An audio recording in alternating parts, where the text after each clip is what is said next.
Good evening friends. इस video में मैं आपको एक ऐसे वैकेंसी के बारे में बताने वाला हूं जिसका इंतज़ार कई सालों से हो रहा था और इनफैक्ट मैं अगर सच्चाई कहूं तो मैं भी इस वैकेंसी की बहुत बेसब्री से इंतज़ार कर रहा था। जब मैं बीपीएससी की परीक्षा दे ही रहा था उसी समय से इसका इंतज़ार किया जा रहा था और ये जो वैकेंसी है वो आ ही गई है। वैकेंसी का नाम है स्नातक स्तरीय पदों पर नियुक्ति हेतु आयोजन की जाने वाली तृतीय स्नातक संयुक्त प्रतियोगिता परीक्षा का विज्ञापन, यानी कि BSSC CGL 3 की वैकेंसी आ चुकी है और बिहार कर्मचारी आयोग के द्वारा ये लिया जाएगा। और आवेदन जो ऑनलाइन होगी उसकी जो प्रारंभिक तिथि होगी वो है आपकी 14 अप्रैल 2022 से। ठीक है, बहुत ही शुभ दिन है। और आवेदन की अंतिम तिथि जो होगी वो 17/5/2022 तक होगी। ये जो है ना वैकेंसी बहुत अच्छी वैकेंसी मानी जाती है और इसमें जो सबसे अच्छा पद जो माना जाता है वो है सचिवालय सहायक का। सामान्य प्रशासन विभाग होता है और ये लेवल 7 का है, यानी इसकी जो पेमेंट होगी वो 44,900 से लेकर के 1,42,000 तक ये आपका पे स्केल होगा। स्नातक जो है वो मिनिमम रिक्वायरमेंट है ऑफ एजुकेशनल एलिजिबिलिटी की, तो ग्रेजुएशन आपका कंप्लीट होना चाहिए। और इसमें जो सीटें हैं वो टोटल मिलाकर के जो है 1360 सीटें हैं, जिसमें कि 460 जो है वो महिलाओं के लिए रिजर्व्ड है। इसमें जनरल के लिए 558 वैकेंसी है और महिलाओं के लिए 191 है और कैटेगरी वाइज इसी तरह से वैकेंसी यहाँ पर दी हुई है। उसके अलावा एक और पोस्ट है योजना सहायक का, ये भी लेवल 7 का पोस्ट है और ये इसके लिए भी ग्रेजुएशन होनी चाहिए। और टोटल जो सीट है वो 125 है, जिसमें कि 40 महिलाओं के लिए रिजर्व्ड है। फिर है मलेरिया निरीक्षक का, यानी मलेरिया इंस्पेक्टर का, और ये भी लेवल 7 का है। बट इसमें प्रॉब्लम क्या है कि आपका विज्ञान संकाय में स्नातक या समकक्ष होना चाहिए, साइंस में ग्रेजुएशन होना चाहिए।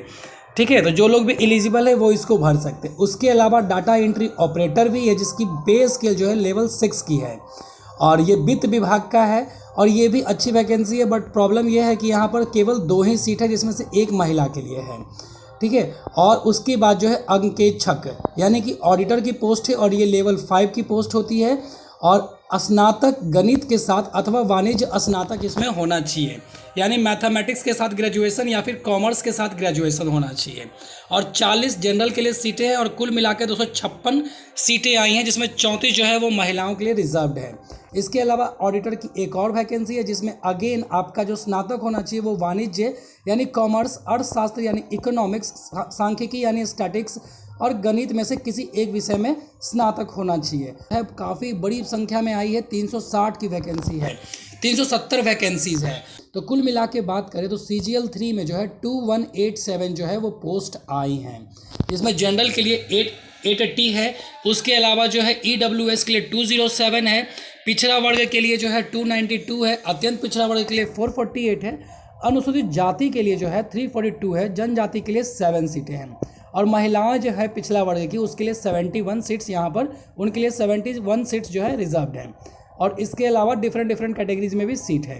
तो यहाँ पर न्यूनतम शैक्षणिक योग्यता की बात कर ले तो ये जो है वो मिनिमम रिक्वायरमेंट ग्रेजुएशन की होनी चाहिए और डिपेंडिंग अपॉन द पोस्ट जो है आपकी यहाँ पर ग्रेजुएशन की स्पेशलाइजेशन भी है। जैसे अंकेक्षक के लिए कॉमर्स, फाइनेंस, कॉमर्स जो है उसके बाद इकोनॉमिक्स, स्टैटिक्स और मैथमेटिक्स में होनी चाहिए। मलेरिया इंस्पेक्टर के लिए आपकी विज्ञान में होनी चाहिए और फिर जो है गणित और वाणिज्य यानी कॉमर्स स्नातक होनी चाहिए। तो बहुत अच्छी वैकेंसी है। और डाटा एंट्री ऑपरेटर जो है उसके लिए क्या स्नातक के साथ मान्यता प्राप्त संस्थान से PGDCA अथवा BCA या BSc IT या उसके समकक्ष उत्तीर्ण होना जरूरी है। इसके अलावा मान्यता प्राप्त संस्थान से जो है PGDCA अथवा BCA IT या उसके समकक्ष भी एक चलेगा। यानी कि BCA कहने का मतलब हुआ कि आपका BCA होना चाहिए या फिर BSc IT होना चाहिए। ठीक है, ग्रेजुएशन के साथ है। और ये जो सभी रिक्तियाँ हैं, वैकेंसीज है वो घट बढ़ सकती हैं। सारी जो आरक्षण है वो बिहार सरकार की जैसी होती है वैसे ही है, इसमें कोई भी चेंजेस नहीं है। उम्र सीमा की बात करें तो वही BPSC की तरह ही है और बिहार सरकार की जितनी भी वैकेंसी है उसके अनुसार ही है कि जो मिनिमम एज है वो 21 ईयर्स है और अधिकतम जो आयु है वो जनरल वालों के लिए 37 ईयर्स की है, मेल के लिए, फीमेल के लिए 40 ईयर्स है, OBC के लिए जो है 40 साल है और जो है SC ST के लिए वो 42 ईयर्स है। तो काफ़ी सुनहरा मौका है उन लोगों के लिए भी जो कि 30+ है, 35+ है, उनके लिए भी काफ़ी अच्छा ये मौका है सरकारी नौकरी पाने का और एक अच्छा ऑफिसर बनने का, एक अच्छा पद पे नौकरी करने की। ठीक है, शुल्क की बात कर ले तो 540 रुपये जनरल वाले को लग रहा है, ईबीसी वाले को लग रहा है, बीसी वाले को लग रहा है। लेकिन वहीं पर महिलाओं के लिए जो है वो 135 रुपये लग रहा है। लेकिन कंडीशन ये है कि ये जो है बिहार के सिर्फ और सिर्फ अस्थाई निवासी के महिलाओं के लिए है। ठीक है, जो मतलब बिहार के अस्थाई निवासी है उन महिलाओं को जो है 135 रुपये लगेगा। SC STs को जो है 135 रुपये लगेंगे। लेकिन इसके लिए भी कंडीशन यही है कि अस्थाई निवास बिहार का होना चाहिए।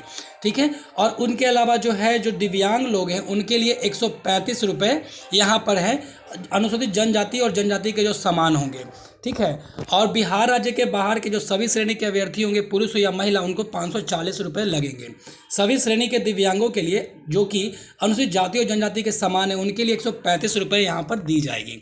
ठीक है, परीक्षा शुल्क की राशि पर परीक्षा शुल्क वगैरह वगैरह कुछ जोड़े जाएंगे। ऑनलाइन माध्यम से आप पे कर सकते हैं और 14 तारीख अप्रैल से लेकर के 15 तारीख मई तक आप जो है ये फॉर्म को आप जमा कर सकते हैं। ठीक है,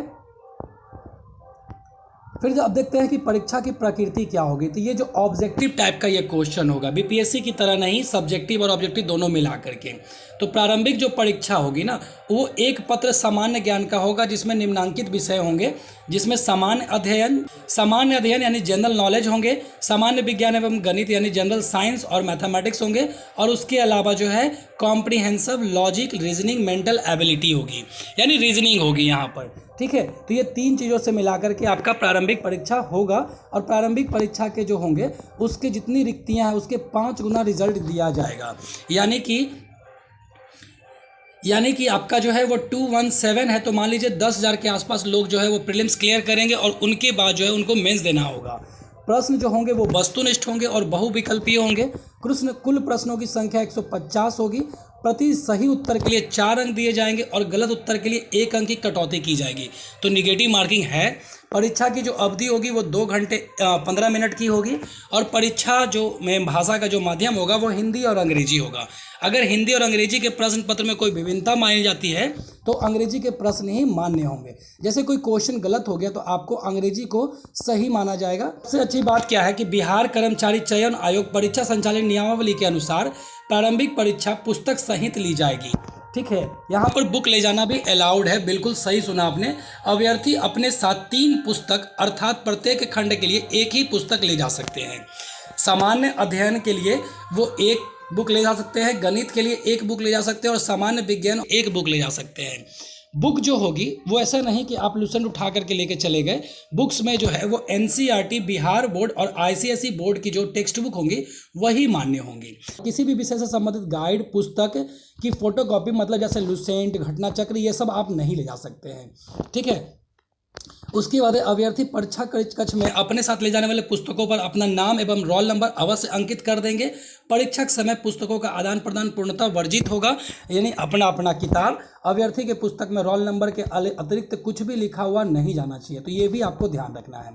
टेक्स्ट बुक के अतिरिक्त अन्य सामग्रियाँ ले जाते हैं तो आपका अभ्यर्थी जो है वो रद्द कर दिया जाएगा। तो बुक्स में आपको यहाँ पर क्लियर है कि आपके पास NCERT, BSEB यानी बिहार बोर्ड और ICSE बोर्ड की ही जो बुक होगी वो मान्य होगी और बुक्स पे कुछ भी लिखा हुआ नहीं चाहिए, फ्रेश बुक होना चाहिए आपका। और यहाँ पर जो है सामान्य अध्ययन और सभी के लिए डिटेल सिलेबस दी गई है जिसके बारे में हम लोग नेक्स्ट वीडियो में आराम से बात करेंगे। ठीक है, क्वालिफाइंग मार्क्स की बात कर ले तो यहाँ पर जो है सामान्य के लिए मिनिमम 40% की रिक्वायरमेंट है। ठीक है, पिछड़ा वर्ग जो होगा वो 36.50% लाना चाहिए। अत्यंत पिछड़ा वर्ग के लिए 34%, वही है जो सारे एग्जाम में रहते हैं। ऑनलाइन प्रक्रिया जो होगी वो 14 अप्रैल से स्टार्ट होगी और 17 मई तक ये लास्ट हो जाएगी। तो बहुत ही अच्छी वैकेंसी है, ज़रूर भरेंगे इसको जो भी बीपीएससी परीक्षा की तैयारी कर रहे हैं। जिनकी एज ज़्यादा होगी उनके लिए भी बहुत ही सुनहरा मौका है, महिलाओं के लिए सुनहरा मौका है और वैसे कैंडिडेट जो कि बहुत दिनों से परीक्षा की लगातार तैयारी कर रहे हैं लेकिन रिजल्ट नहीं हो पा रहा है उनके लिए भी काफ़ी अच्छा मौका है। तो प्रीलिम्स जो होगा वो 150 अंकों का होगा जिसमें नेगेटिव मार्किंग होगी 1 नंबर की। ठीक है, मुख्य परीक्षा के बारे में यहाँ पर अभी फिलहाल नहीं दिया गया और सिलेबस को हम लोग आराम से अगली वीडियो में डिस्कस करेंगे।